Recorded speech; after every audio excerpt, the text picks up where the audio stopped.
So it looks like next week's video is just another update of how shitty my life is.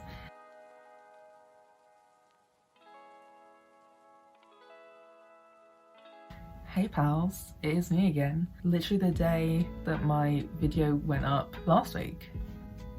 On Wednesday I had 2 phone calls when I was in the bath. And I just wanted to be left alone in peace. But no, can't, no. Peace? What the fuck is peace?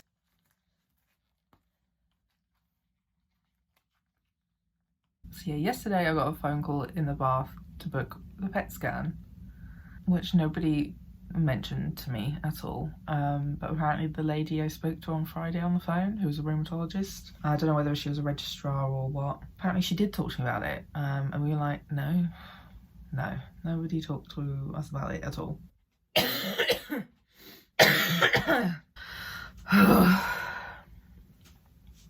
So this lady from last week had gone and booked a PET scan, but I'm pretty sure she never mentioned a PET scan to me, but apparently in the notes she said that she did, so whatever.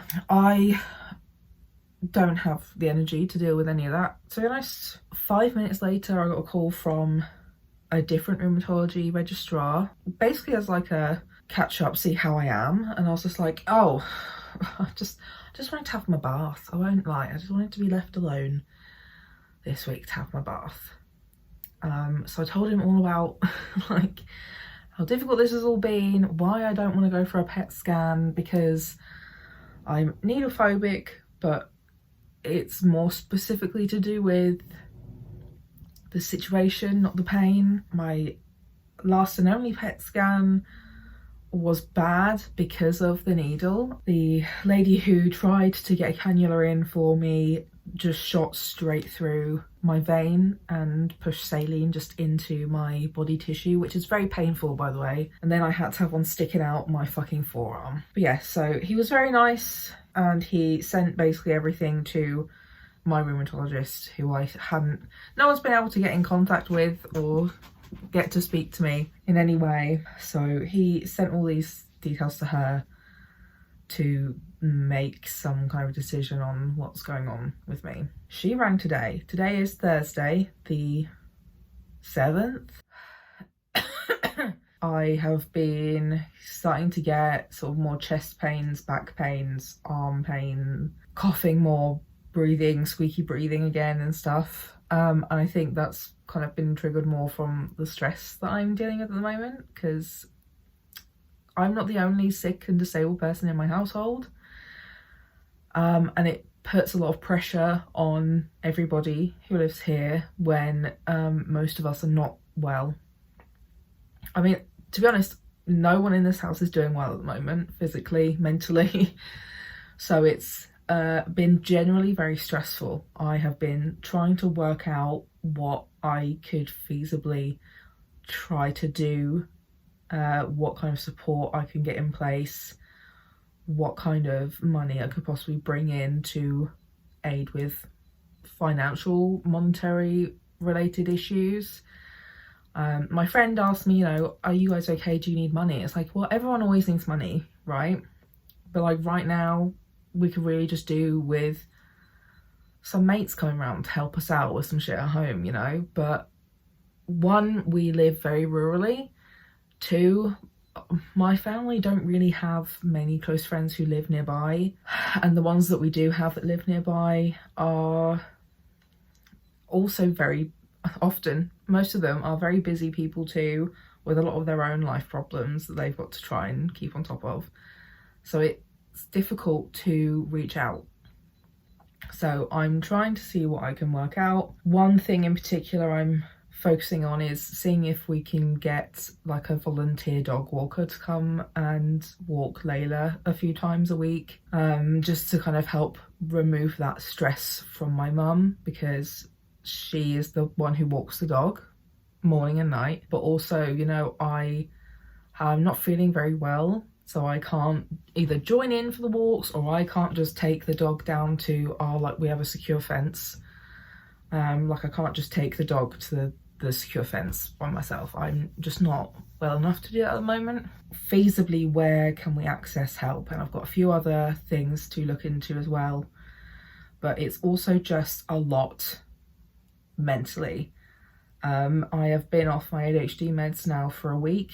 That, as well as being unwell, the brain fog and the fatigue is really difficult to work through. I really miss being on those meds because they have been the main thing to show direct improvement to my life. And I've had to stop them for now. We are, like I said in the last video, we've put it on pause, but I'm now officially a week out, and I can really feel it.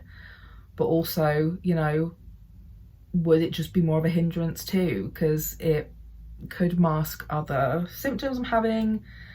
And I've said as well that it does make you want to do stuff, and physically I can't do a lot of stuff at the moment. So like, even if maybe they would be helpful to be able to get some of these horrible admin things done, it may just be more pain than pleasure, you know. But I miss being on them, can't breathe through my nose, as I said last week. So yes, today is Thursday the 7th. My rheumatologist finally called me. She called me while she was actually on annual leave. So basically she wanted to talk to me about the treatment plan, the scan, how I've been, you know, she wanted to talk through it all with me and try and get something in motion. And the fact that she actually did call me while she's on annual leave is a pretty big sign that I am not doing okay. Doctors don't do that, okay? They just don't call you back when they're on holiday. She has also been hesitant about the PET scan anyway, so it was kind of like a mutual agreement, thank God, that I didn't actually have to go for a PET scan right now. Especially because I am or have been on a low dose of 3 milligrams steroids for the last week or so, because steroids will skew the results. So we have opted for going on like a high course of steroids for a short period of time and try to taper off relatively quickly to get down to 5 milligrams as fast as possible, to try and kill off the like flare mid streak. So I am starting 40 milligrams of steroids tomorrow. I have taken a few extra this evening or today, I don't know, I think it's like early afternoon-ish, like 3:30 to 4. I've taken some more here, so I think I've had a total of 20 milligrams today, because I don't feel good. Did I say what my symptoms have been today? I think I did. Yeah, so I don't feel great. Partly stress, partly as well the weather. The weather has always had a pretty big impact on my pain levels. I've been keeping an eye on my heart rate as per, so you know, that's kind of where we're at. I dissociated my way through these phone calls today. I didn't want to speak to anybody. I didn't want to speak to anyone. Yeah, I mean, the only reason they would want to do the PET scan is to confirm Takayasu's or infection. Most people seem relatively convinced that whether I did have an infection or not, I don't have one anymore. And my symptoms are probably Takayasu's. And I do agree that since about Friday, maybe the day before, my symptoms have been reflecting Takayasu's more since then. Recognisable symptoms for me for Takayasu's are chest and back pain, arm pain, and the reduced ability to do things, so like the fatiguing very easily. I'm gonna have to be really on it with some more vitamins again. Luckily I did take some today, so back on the calcium. I probably need to pick up some vitamin D because I did run out a while ago. Also the laxative pouches, because if you are new here, high dose steroids make it difficult to poop and sleep. So I'm also preparing myself for insomnia for a few weeks. I guess we'll see. Basically, we're going to see how the high dose of steroids affects how I'm feeling, but also affects my ESR and CRP in my blood results. I have a blood test on Tuesday, and then I am supposed to go and see my rheumatologist on Wednesday for like a short, just so she can see me and probably do blood pressure in both arms kind of thing. So that's the current update so far. I am not doing very much at the moment really anymore. I have really cut back on doing a lot of things. My blog has had to just sort of sit unwritten for a while. At some point I'll have to do some like full written update of all this, because I did start it and that's what I was reading off like from my video last week. And some people prefer to read this shit than watch a video, you know. These videos can get really long. My last video was like 50 minutes. I feel like the worst part of it is going to be if I have a gnarly appetite again, because like I have had a reasonably sensitive stomach recently, both because of not being very well either from TAC or an infection, but also just a little bit of Crohn's sensitivities. And that's probably one of the worst ones, because like you are so hungry but you can't stop eating, you are not satisfied, but you are so full that you just feel like you're gonna pop. So hopefully that's something I can either control or is not going to be too bad. But that is, I mean, a good segue if you want a video on how to deal with being on high dose steroids. Like I kind of wrote down the steroid survivor pack or some shit a while ago, because it can be really difficult to get through 24 hours every day high dose steroids when, you know, you can't poop, you can't sleep, and all you want to do is eat, but then you feel really sick. So yeah, if you would like to have that video, let me know, and I'll either maybe film it at some point during this period of time, or I'll make my notes and film it later on.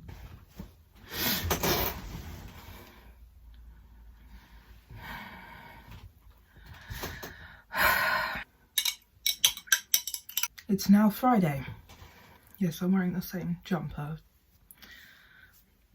I have just done my adalimumab injection for this week.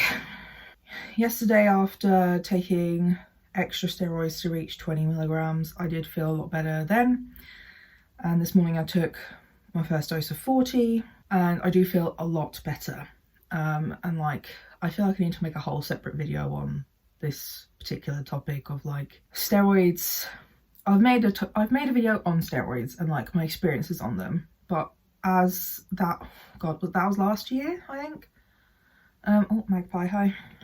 I think I just have some more views and reflections on them that I'd like to go into, because, you know, for me, they are an extremely love-hate relationship. Like, it's really extremely split between loving and hating them, because, you know, the side effects, both short-term and long-term, really fucking suck, and they can be really disruptive to your routine. Especially as I have Crohn's, I always have to be very aware and wary of my bowel movements. We are so sexy over here. You know, like, it can do a lot of damage long term as well. There's loads of things you have to be really wary of, but like being on a high dose of them too is pretty insane. I'm not gonna lie, like in a great way. Like, as someone who has lived with chronic pain for at least 10 years, maybe more, being on high dose steroids, I feel like physically more functional. It's kind of like the body, like the physical, it's like the physical manifestation of ADHD meds for me. And if anything, maybe that's why I could or should do another video, is that both of those medications like have done so much for me, and they make you feel amazing and make you able to do so many things. Yeah, you know, so it's tough. The steroids particularly are very tough, and ADHD meds are tough because of a lot of my conditions I have going on. I have to be really careful about them, so hopefully we will get back on track with ADHD med monitoring in a couple of weeks, because I feel physically so much better on the steroids, so hopefully I'll be able to do that. I decided to postpone something I needed. I was, fucking hell, I miss ADHD meds. I postponed something that I had booked in for today because I just wanted to, I don't know, spend this day getting some shit sorted because my mum was coming into town anyway, and I wanted to come too and get some stuff done as well. Like I've had a growing list of things I need to get done because I've just been so fucking sick for like 3-4 weeks now. I have felt great today. I did a lot of walking around town to get stuff done. I got my new glasses, which is something I'm going to be complaining about a bit here. Everything I've done today has already fallen out of my arse. I went to Holland & Barrett to pick up some more supplements, mainly because of the steroids, some for the dog as well. So yeah, I want to try and be a bit more on it with vitamin D and calcium again, seeing as I'm on high dose steroids. So I want to try and be better and do that. I picked up a liquid vitamin D that you put in a drink. So I tried that out just now and you couldn't really tell. So I think that might be the most beneficial way to use it for me. Because even though the vitamin D tablets are teeny tiny, I just don't fucking remember. I just don't remember to do it. Maybe I should just put them with my morning pills, to be fair, but like I'm trying to eat as much stuff that's got like lots of vitamin C in it whilst I'm not on my ADHD meds, because you have to be kind of careful of when you eat citrus vitamin C foods when you take ADHD meds, because they don't go well together. But vitamin C is kind of the main vitamin that helps the absorption of most vitamins basically into your body. So it is important to still eat enough vitamin C or take a supplement, but you just kind of have to change when and how you do it. So when I was on the ADHD meds, it was I would eat stuff in the evening when my ADHD meds were sort of due to stop working. We picked up a load of fish oil tablets for the dog because she went for a yearly like jabs and shit, and they recommended, because she's nearly 7.5, that like a fish oil supplement will be good for her joints and stuff, because she is already like acting like an old lady. Like when she walks up the stairs, she's very slow. She can run up the stairs and she can jump on things, but a lot of the time she's like acts proper old lady. So we managed to get quite a few that weren't like massively expensive, and she's been eating my sort of leftover flaxseed ones, which are like basically a vegan version of cod liver oil. She's been having a great time eating them, to be completely honest, so I don't think we'll have a huge problem with her just taking those tablets, because they're all kind of squishy because they are cod liver oil, so they tend to be kind of jelly and whatever, so hopefully that will be fine. And we have loads now. Pardon me. The recommended dose for humans is 3 times a day, but you know, she's a dog. She's like probably a third of my weight. Yeah, so we're just gonna give her 1 a day for now. I think the 2 big bottles we bought were 250 each, so we have a lot of them. I think that was a good idea because, sorry, I treated myself to a hot chocolate, same.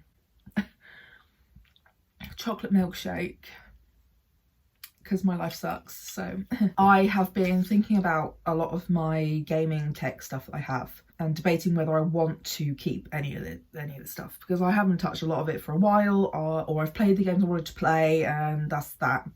So I took those all into CEX. I took in a PlayStation 4, a DS Lite, PlayStation 2, which I picked up when I was clearing out a house.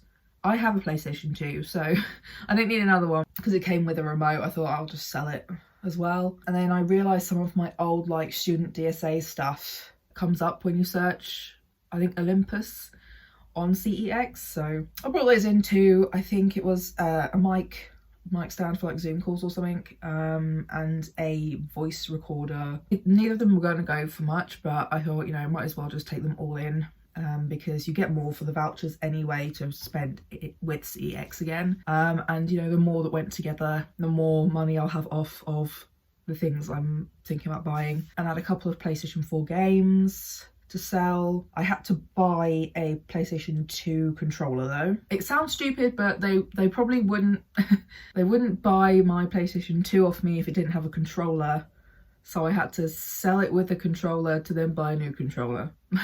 Even though, you know, they'd sell controllers on their own, but, you know, whatever, it's fine. So I bought a controller with the games I'd sold, so I can use that in my PlayStation 2 that I still have. So I can play my old PlayStation 2 games, because I do really miss them. Proper nostalgia, I think. Herbs and Sims busting out kind of vibes. So yeah, that's what I did. I got a pretty decent amount of money back on a voucher, so that'll be going towards ideally a Switch, because I realised, you know, there are actually some fun games I think I'd enjoy playing, including things like Animal Crossing. I used to play that on my DS. I like the new Switch version.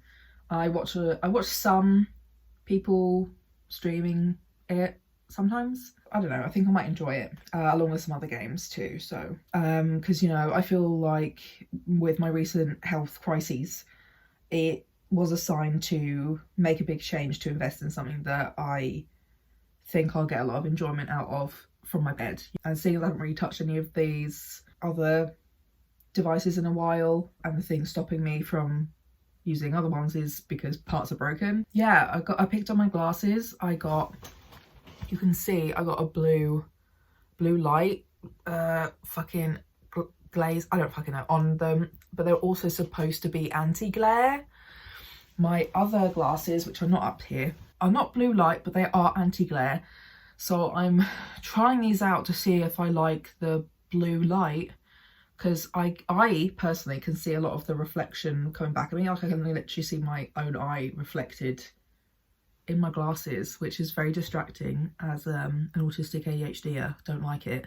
I could see my mask reflecting back, and also my other glasses. I often get comments of like, I thought you were wearing fake glasses, which one is a fucking stupid comment, fuck off.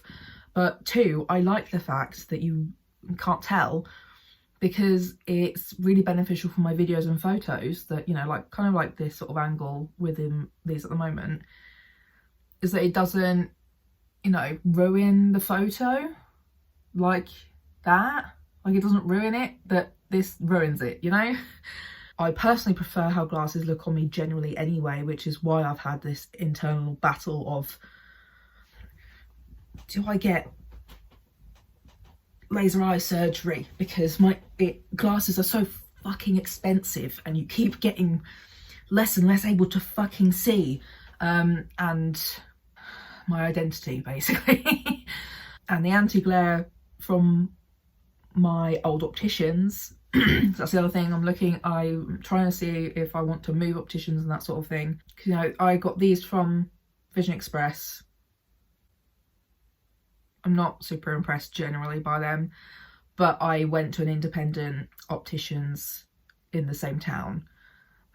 So I really like that opticians. That's something else as well that I wanted to talk about and post a video of, because it's been like a huge massive thing for me, that whole appointment I had with him, and this whole trying to find another pair of glasses that look very close to my old pair, because I like the shape, colour, style, but there were a lot of problems with that pair of glasses, and I have a lot of special needs. I have a lot of particular services that I need for my both my like actual literal vision, but also I'm just really picky with what I want. Like I said, my sensory issues with autism and ADHD, like I feel like I'm more sensitive to sensory input because of autism, but so things affect me more and more noticeable to me, but that then affects my ADHD, especially as I'm currently unmedicated. It is very distracting. I can't filter it out the way the neurotypicals can, because like I'm sure plenty of people don't notice they can see their own fucking eye. I can just see my eye. You know, that's something I think neurotypicals can, like, their brains can just filter out, like that, like now, like nothing fucking wrong, you know. But for me, it's really difficult. We'll see. I went with the blue light because I am on a device like 10 plus hours a fucking day, but if it's gonna be this bad, I'm gonna have to pull a Karen and make a complaint, because I paid £200 for my glasses with my lenses. That's That's not including the price I paid for my eye test and contact lenses, but those are all with the independent people. And I still haven't replaced my sunglasses lenses yet with the up-to-date prescription. So, you know, it's expensive being disabled, bitch. Fucking hell, mate. Like, this is the thing as well. The independent optician was like, hey, if you don't work and you're disabled, you should like qualify to not pay as much or all of your optician's shit. And I'm like, yeah, I just don't think I do, mate. I just don't. I don't qualify for most disability assistance or income assistance based things because they, much like PIP itself, make you jump through a load of fucking hoops and have to fit a really, really narrow brief to not pay a shit ton of money to be able to see anger and rage. Like, I only just got onto the NHS dentist shit last year. I've been paying privately for a while. It wasn't too expensive until the pandemic, where they went from 25 quid to 60 just for a checkup. Excuse me, what the fuck? So now I pay like just under 25 for my checkups, and if there's anything wrong with my teeth, the NHS is supposed to cover it, I guess. I don't know, because but that's where we're at.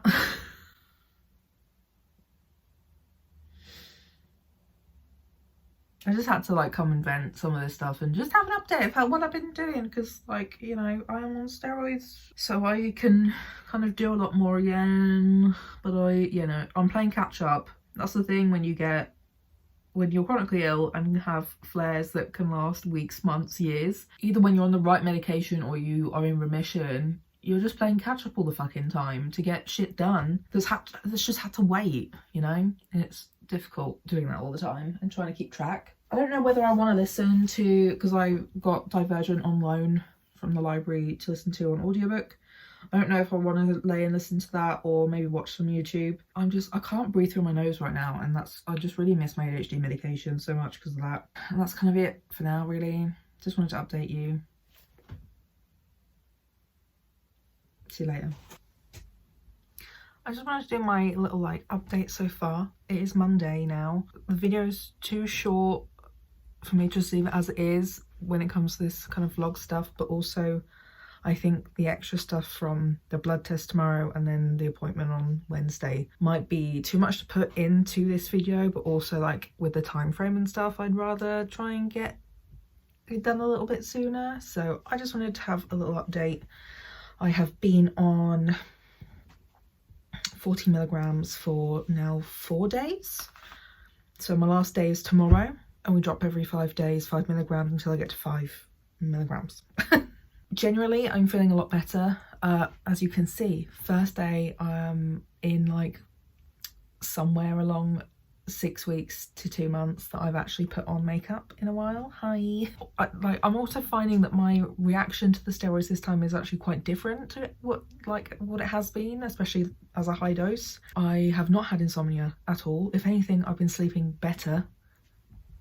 I think I've been having some sleep issues recently anyway because of painsomnia, basically, that because I had been dealing with a lot of pain, it's been difficult to sleep, whereas now I'm in like next to no pain or such minimal pain because I'm on this like 40 milligrams of steroids. I'm sleeping like 8 to 9 hours again, and a bit more of a normal time frame, whereas like when I was feeling very unwell, I'd be falling asleep a lot earlier, like 9:30 in the evening, and waking up at like 6:30, 7:30 in the morning. Disgusting. Whereas now I'm a little bit more on my usual routine, where I sort of fall asleep between I'd probably say about midnight-ish, and then I wake up between 8:30, 9:30-ish. Kind of, it varies, you know, but like I have found my sleep schedule has kind of gone back to normal, where I was somehow like just waking up so much earlier and falling asleep so much earlier. But again, I think that just shows I've not been very well, because I don't go to bed early no matter fucking what, mate. I do not go to bed early. So the fact that I've, really been struggling to keep awake past like 9, half 9 in the evening, I am not, I was not okay. No real hunger cue changes yet either. It furthers my upset and rage at, like, the fact that it's just not a good long-term option for lots of reasons. I'm hoping I won't get too much of a puffy face this time, seeing as it's a short round of higher dose. So I'd literally only just started to get rid of my moon face in the last few months. So I hope it doesn't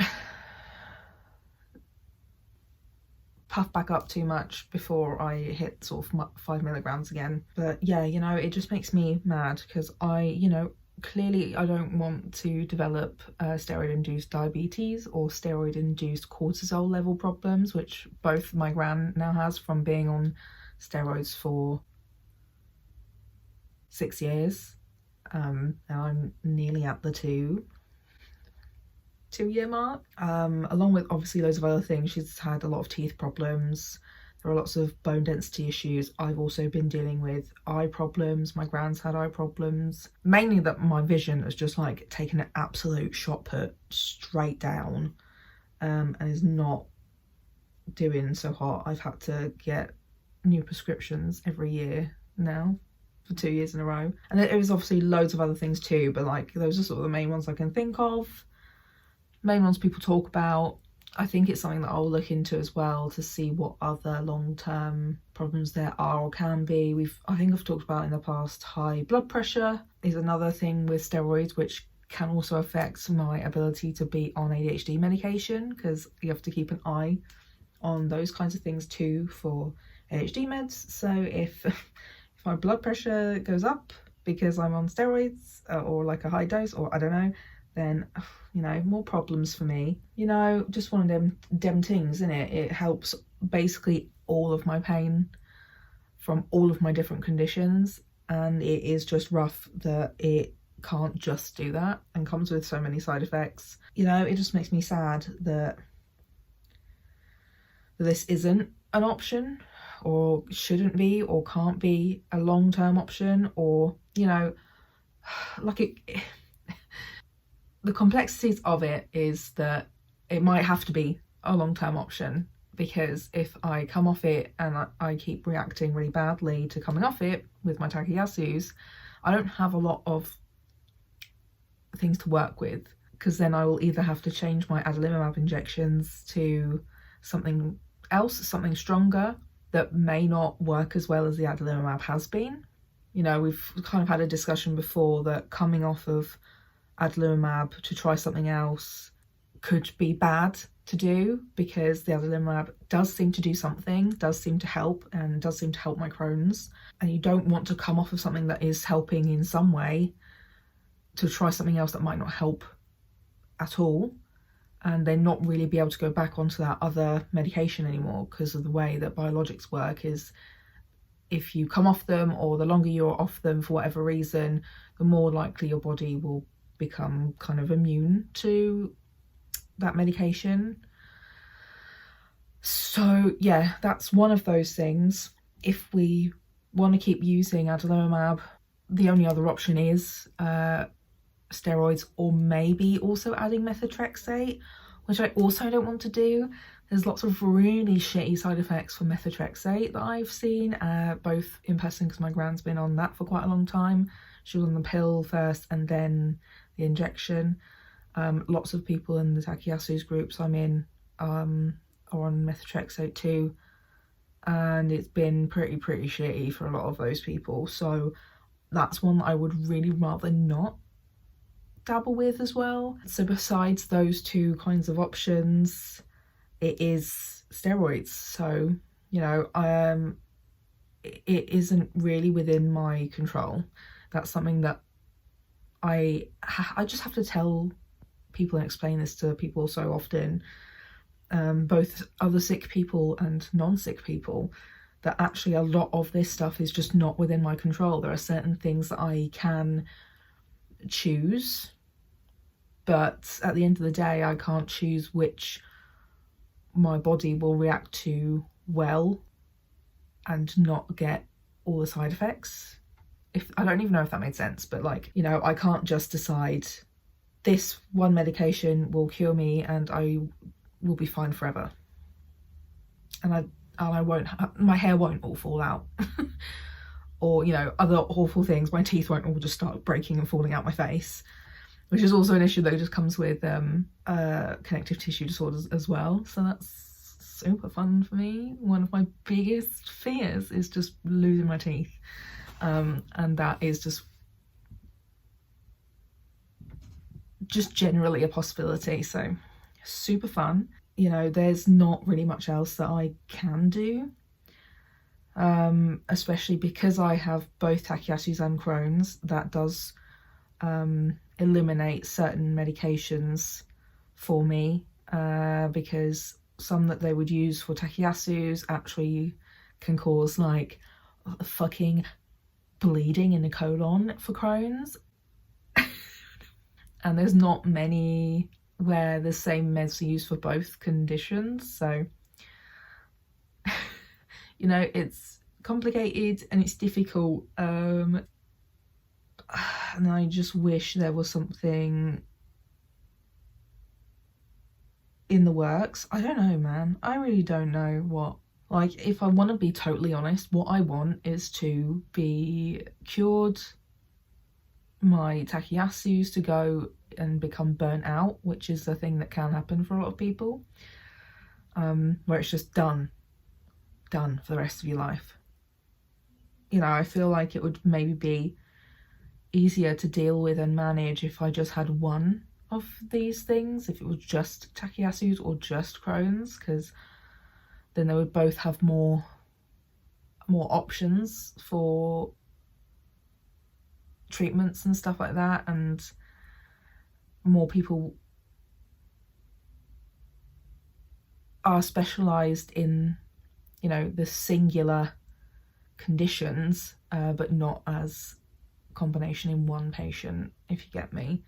It adds a lot of complexities to it, having both, even though they both work in a very similar way, both look very similar under microscopes. They are just in different places in the body. And whilst we might be getting closer to possible cures or vaccinations for Crohn's, I'm not sure that vaccine could be easily copy and pasted to Takayasu's, because it's based on your gut microbiome. So I don't know how easily or similarly that and Takayasu's could link. I don't know, because there's just not enough really understood about Takayasu's generally. So yeah, you know, big mood. But like, you know, if I want to be really honest and raw about it, I wish I could just not have Crohn's or Takayasu's, full stop. It is really scary. It can be really scary. Some of the worst moments with these conditions is turning around and wondering like, wait, could I have died if someone hadn't caught this? Could I have died if I hadn't have stepped in to intervene with certain parts of my care? What would have happened if I hadn't been advocating for myself for these diagnoses to begin with, because I was late diagnosed with both of them. I've been having a lot of symptoms with both conditions for years, but nobody ever put two and two together. And it's like, you know, what if something bad does happen and it makes me more disabled? Like, that's a difficult conversation to have, because, you know, it is always possible. It's possible for everybody to be more disabled than they already are. A lot of non-disabled people don't realise that they could wake up one day and become disabled. And that is something that, as a chronically ill, multiply disabled person, I have thought about and have to sometimes think about, but not in too much of a, you know, like when you doom scroll on like apps with awful news and shit. It's kind of like that, but for your conditions. It almost feels like mentally doom scrolling through all the bad possibilities that could happen. Because with my Takayasu's itself, I could have an aortic dissection, I could have a stroke or a blood clot somewhere or a heart attack. With my Crohn's, I could have a blockage or more fistulas, or I can't think what the right word is, but where basically part of your colon can kind of explode and poo is just in all of your internal body where it shouldn't be, and it's awful. You can get sepsis. And like I don't want to add to any stigma around having an ostomy or a stoma, but that is also something that I am concerned about as someone with a connective tissue disorder. My skin is fucking weird, bro. And I feel like trying to deal with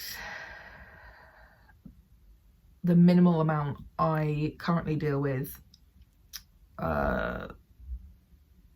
any kind of, I don't know, plasters or like tape, you know, shit like that, anything sticky onto my skin, including those like new fancy things that they put on tattoos now.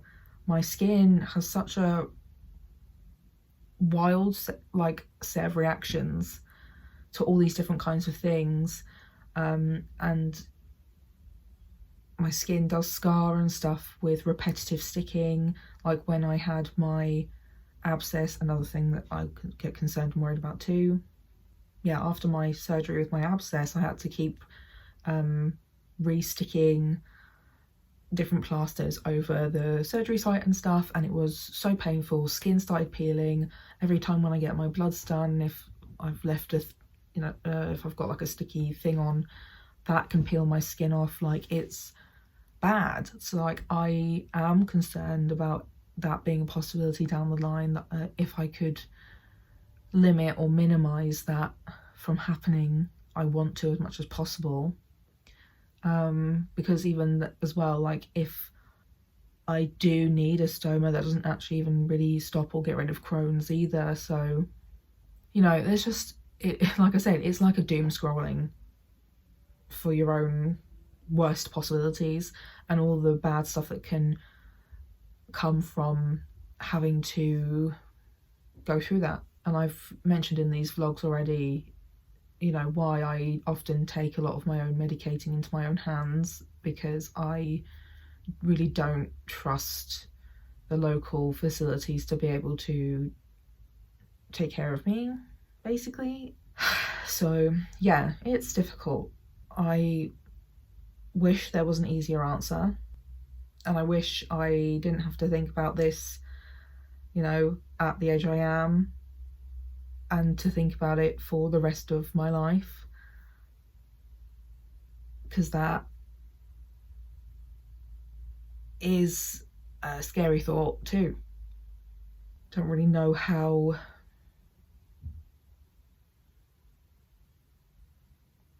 to keep doing this for 60 years. Yeah, it's very daunting. But I just wanted to give an update. I am feeling a lot better so far. I will do some more updates after my appointments, and further seeing how I'm doing as I drop my steroids this time around. But yeah, just wanted to add this in to let you all know how I'm feeling, how I'm going. Subscribe to the channel. I am getting close to 500. It would be really cool if I reached 500 before the middle of the year, but we'll see. You know, leave a like on this video, it helps with the algorithm a lot. Same with commenting. You don't necessarily have to even leave a particularly thought-provoking comment. Comments help boost the algorithm. So, and I'd like to continue doing and making these things and reaching more people. So yeah, that's just how I'm doing, and I will see you next week. Bye.